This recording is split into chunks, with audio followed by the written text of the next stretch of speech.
Hello students, welcome back to the channel English Master, and today we are going to learn another poem of grade 10 which is Animals.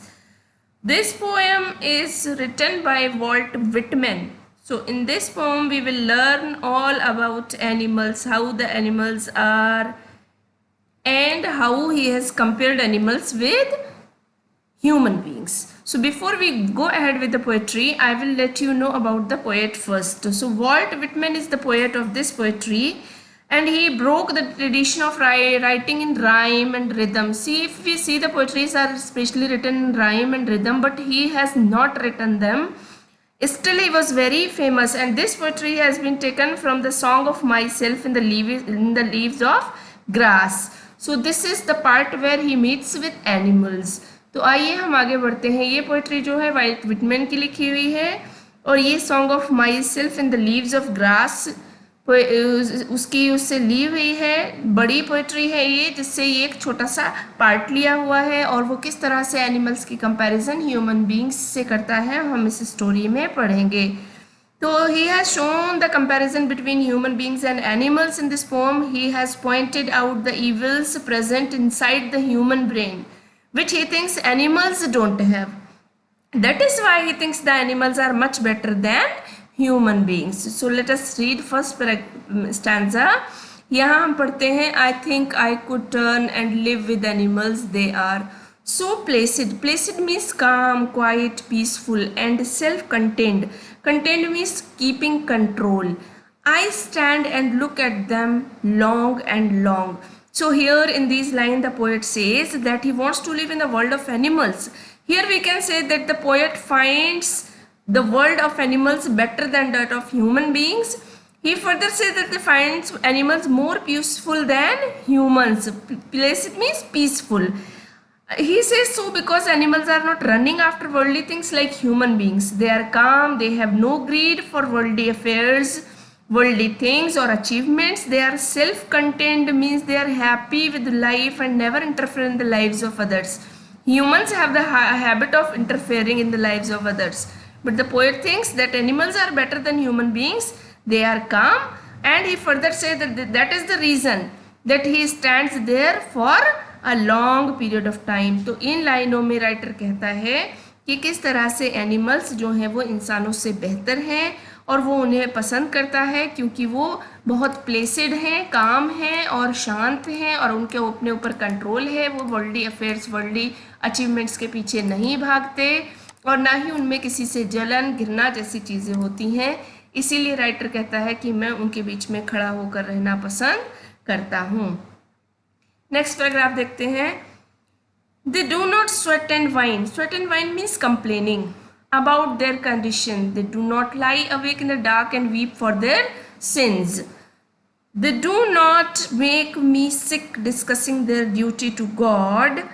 Not one is dissatisfied, not one is demented, means becoming mad with the mania of owning things.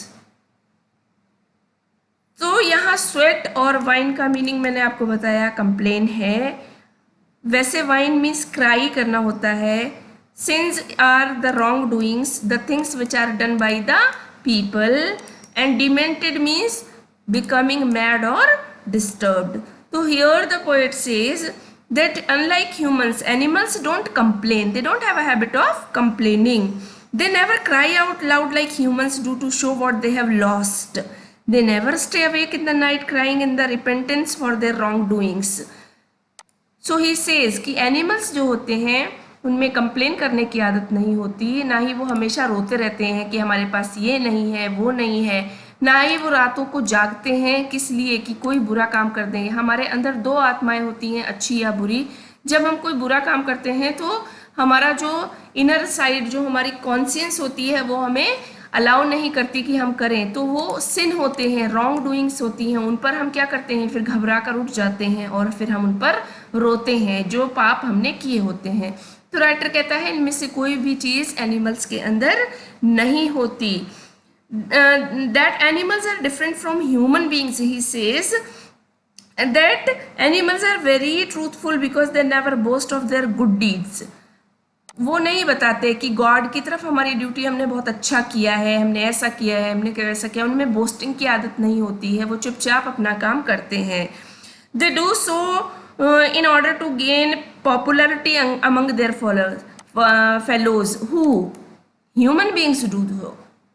Animals never do that. Animals चुप रहते हैं, अपना काम करते हैं, और जो human beings हैं वो अगर कोई भी अच्छा काम कर दे तो वो उसे दूसरों को बताते हुए घूमते हैं। So the poet thinks that animals never irritate him by doing such things just to gain some praise from their fellow people. So he thinks that animals are not dissatisfied like humans. They stay happy with whatever they have. They never run behind worldly things. They never try to possess things of comfort and luxury.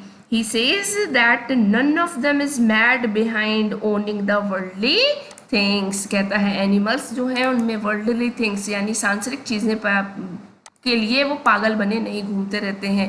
उनके पास जो भी है वो उसमें satisfied हैं। Dissatisfaction जो है वो किसकी क्वालिटी है? ह्यूमन क्वालिटी है। Humans are always dissatisfied, they are never satisfied. जो भी इंसान के पास होता है वो उससे कभी सेटिस्फाइड नहीं होता, जबकि एनिमल्स हमेशा अपने पास की चीज़ों से सेटिस्फाई रहते हैं। वो दूसरों को खुश करने के लिए कुछ गलत काम नहीं करते, ना ही वो अपने पापों पर बैठकर रातों को रोते हैं। इस तरह से स्टैंजा यहाँ खत्म होता है। आइए आगे बढ़ते हैं। Not one kneels, kneels means होता है घुटनों पर बैठना, to another nor to his kind that lived thousands of years ago, not one is respectable or unhappy over the whole earth, so they show their relations to me and I accept them. They bring me the tokens of myself. They events means reveal, open करना, them plainly in their positions.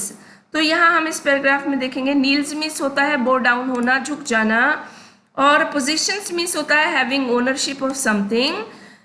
Tokens means here the token means is quality. These tokens are nothing but quality. So here in this paragraph the poet says that he has never seen any animal showing his devotion to anyone by bowing down. वो animals क्या करते हैं? किसी के आगे चापलूसी नहीं करते, अपने घुटने नहीं टेकते हैं। In front of any of the person, they never do so even in their ancestors. उन्होंने thousands years of ago जो उनके ancestors थे उनके लिए भी ऐसा कभी कुछ नहीं किया। No one among them is more respectable or important as we have in human society. कहते हैं हमारे ह्यूमन सोसाइटी में कोई नेता है, कोई छोटा है, कोई गरीब है, कोई अमीर है, लेकिन इनकी सोसाइटी में सब इक्वली ट्रीट होते हैं, ना तो कोई रिस्पेक्टेबल है और ना ही कोई डिसरिस्पेक्टेड। तो यहाँ सब बराबर इंपॉर्टेंट लेते हैं। In human beings rich people are generally given more importance and are treated with more respect as compared to the poor, but in the society of animals they never do so. They never give more or less importance to any other animal. Everyone in the world, animal world is very happy. They are not like human beings who find themselves the happiest or the saddest person on this earth. So he further says that animals are more honest in showing their relations with other animals. Here he wants to say that animals use other animals as their food and they never try to hide this. अब इंसान क्या करता है? हम एक दूसरे को cheat करते हैं। We always try to cheat each other. We try to take advantage of each other. हम एक दूसरे से एडवांटेज लेते हैं, एक दूसरे को चीट करते हैं, लेकिन एनिमल्स में ये क्वालिटी नहीं होती। वो कहता है उनका रिलेशनशिप जो है वो बिल्कुल अलग है, वो उसको कबूल करते हैं। वो क्या करते हैं? वो अगर उनको मीट भी खाना होता है दूसरे एनिमल का मार के, तो वो उसके ऊपर सामने से हमला करते हैं, उसके पीछे से हमला नहीं करते हैं। लेकिन इंसान में क्या बुरी आदत है? वो उसके पीछे से हमला करता है, पीछे से वार करके अपना फायदा मना लेता है। He later says that he accepts the fact that animals are true towards showing their relation with other animals. तो कहता है कि वो जो है these animals जो हैं वो कभी भी वो जो है वो किसी के साथ भी बुरा व्यवहार छिप कर नहीं करते, वो सामने से वार करते हैं, जबकि इंसानों में ये आदत होती है कि वे पीछे से वार करते हैं और एडवांटेज ले लेते हैं। आइए लास्ट लाइनें पढ़ते हैं। I wonder where they get those tokens. Did I pass the way huge times ago and negligently drop them? Negligently means here carelessly. So here in these lines the poet introspects himself and says that from where these animals get these good qualities.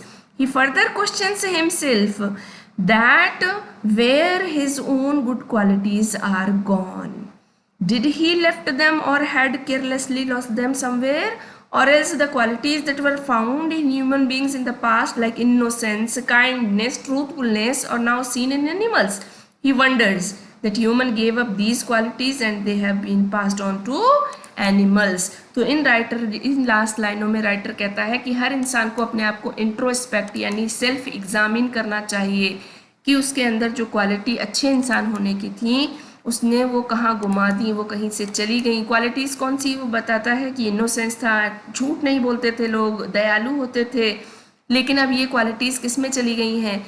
इंसानों से निकलकर animals में चली गई हैं. शायद इंसान ने इन्हें कहीं खो दिया है और वो इन्हें दोबारा पा नहीं सकता. और वो अर्ज करता है लोगों से कि शायद हमें अपने आप को देखना चाहिए. हम एज ह्यूमन बींग्स क्या हम एनिमल्स से भी गए गुजरे हैं? इस तरह से ये पोइट्री यहीं ख़त्म होती है. I hope you liked it because it gives really a very vivid expression how animals are far better than human beings. अब आइए हम देखते हैं poetic devices of this poem. यहाँ रेपिटेशन का यूज़ हुआ है long long. So here I have written ये लॉन्ग और ये लॉन्ग. एक ही लाइन में एक ही वर्ड का जब कॉन्सिक्यूटिव यूज़ होता है, लगातार यूज़ होता है, तो वो क्या होता है? एनाफोरा होता है. सॉरी, रिपीटिशन होता है. फिर आता है anaphora. Anaphora here is I and I. So I has been used in consecutive 2 lines. जब लगातार 2 लाइनों में यूज़ हो एक ही वर्ड तो वो क्या होता है? एनाफोरा होता है. और इसमें मेटाफर यूज़ किया गया है sweat and wine. Sweat and wine क्या है? ये कंप्लेंट है. तो स्वेट एंड वाइन की कंपैरिजन किससे की गई है? ह्यूमन कंप्लेंट्स से की गई है. अच्छा, they do not these are also anaphora because they both are consecutive lines repeatedly used. तो ये दोनों लाइनों में लगातार यूज हुए हैं, इसलिए ये भी एनाफोरा है. इसी के साथ ये पोइट्री यहीं ख़त्म होती है. I hope you like the video. If you like the video do not forget to subscribe and like it, and do not forget to comment if you have any queries. We will soon meet in the next video. Till then, bye bye, take care.